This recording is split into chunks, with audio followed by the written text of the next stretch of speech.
Hi guys, Kabina. At ipapakita ko sa inyo yung binili kong nag-grocery ako nung Sunday. Sunday pa to, nag-grocery ko. Bumili ako ng Severa na lotion. And then, para meron lang ako may upload guys. Kasi diba, 3 days na ata ako hindi nag-upload. So, mag-upload tayo. Eto. And, what else? Tapos, bumili ako ng napkin. Sensodyne. Ayan. Tapos ito, Guardian coat na ano, gatas. Ano siya guys, wow. Oh my god, meron nalaglag. Ano siya, para sa katawan, para sa shower. And then, Cetaphil. So, nalaglag yung isa. Ayan. Kasi hindi ako nag-iingat. Nalaglag tuloy. Tapos, ang dami kong lalabahan. Ang dami kong tutupin, guys. Pakita ko sa inyo sa likod na dito. Oh, yan, no. Nakakapagod, guys. Bukas is linggo. Tapos, binigyan ako ng allowance ng amo ko para sa 2 weeks. Ang allowance ko is 50 kada linggo. So, ayan. Di pambili ko ng pagkain ko. Food allowance. Yun lang. Para meron lang din ako may upload. Dami yung pimples. Oh. Buti na lang magandang lightening dito. Hindi makita ang aking butas-butas na mukha. Charot. Inaantok na ako guys. Sensya na akong hindi ako gano'n nakakapag-upload kasi super busy. Pero itatry ko yung best ko para makapag-upload lagi. Yun lang. Antok na ako. Katay ng mata ko. So, anyway guys, dito ka na-end yung vlog ko. Bye-bye na and God bless. Ayan. And then, sana huwag kayong magsamanod sa akin kahit nakaka-boring yung mga pinag-aagawa ko sa vlog. Alam niyo na hindi ako makapag-concentrate. Pero maybe someday, makakapag-concentrate na ako.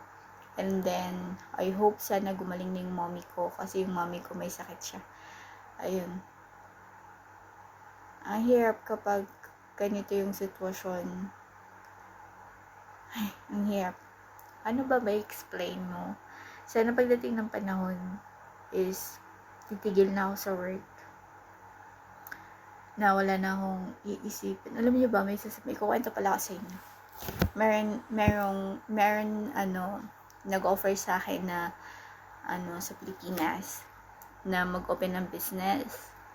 So, yun nga, kung bala ko na umuwi, mag-open na lang daw ako ng business. Pero alam niyo, sa totoo lang, kahit gusto ko mag-open ng sariling business, gusto ko is, nagtatrabaho pa rin ako dito sa abroad. Kaso, ang problema, hindi ko nga alam kung sino yung dapat pagkatiwalaan.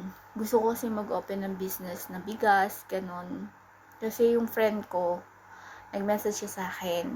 Nagkaroon siya ng business na bigasan. Tapos, yun, siya yung, as in, ang dami niyang kita. Tapos, may pinapautang siyang bigas. Ganon. Tapos, may maraming bumibili. Sabi niya, best, uwi ka na. Ganito na yung gawin mo na magtinda ka na lang ng bigas. Kung yung lupa mo is malapit sa may highway, malapit sa may kalsada. Yung lupa ko na pangatlo, medyo malapit sa kalsada. Aso nga lang, syempre kapag nag-open ako ng sariling business, kailangan nasa Pilipinas na ako. Pero hindi ko magagawa yun. Kasi nga, syempre, kailangan ko muna magpatayo ng tindahan. Hindi ko yun magagawa na mag-isa lang. I mean, magagawa ako mag-isa, pero matagal. Or either, antok na ako. Or either naman na, hindi ko kasi kayang hatiin yung katawan ko. Alam niyo na, pag bakasyon lang, ilang araw lang. So, ilang days lang yung vacation ko. So, gusto ko pag nag-open ako ng business is yung sana totoong-totoo. Kung totoong bibigyan ako ng every year na bakasyon. Ayun, ang gagawin ko sana is yun nga, mag-open ako ng business, kaso kailangan ko maghanap ng tao mapagkakatiwalaan na magtitinda ng bigas, kanon. At saka ang hirap kasi syempre ako lang mag-isang kumakayod, ako lang gagawa lahat, sarili ko lang sikap, ako lang nagpapatay ng sarili kong bahay, ako lang bumibili ng sarili kong lupa. As in, walang tumutulong sa akin. Talagang as in, pinaghirapan, dugot, pawis. God knows, lahat ng meron ako, dugot, pawis. Yung, alam mo yung tipo na, paano ko hahatiin yung katawan ko kung titigil ako sa pagtatrabaho. Tapos, nag-open ako ng sariling business. Alam mo yung gusto ko kapag nag-open ako ng sariling business, gusto ko yung anak ko nakapagtapos muna ng college para kahit nakauwi na ako ng Pilipinas, yun na. Oh, inaantok ako guys. Maasikaso ko na lahat. Yun. So anyway guys, ito ko na end yung vlog kasi inaantok na talaga ako. Nakasakit sa ulo.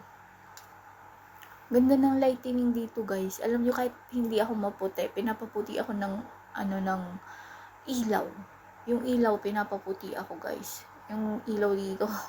Pero sa totoo lang, ang itim-itim ko na sa totoong buhay.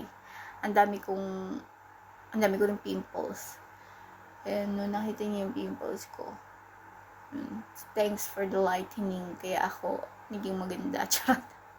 So anyway guys, dito na end yung vlog. Pagod na pagod ako. Inaantok na talaga ako guys. Inaantok na ako. Pagod ako. Yan lang. Bye and God bless. Sana huwag kayo magsawa manood sa akin. Mayroong insekto. So bye guys and God bless.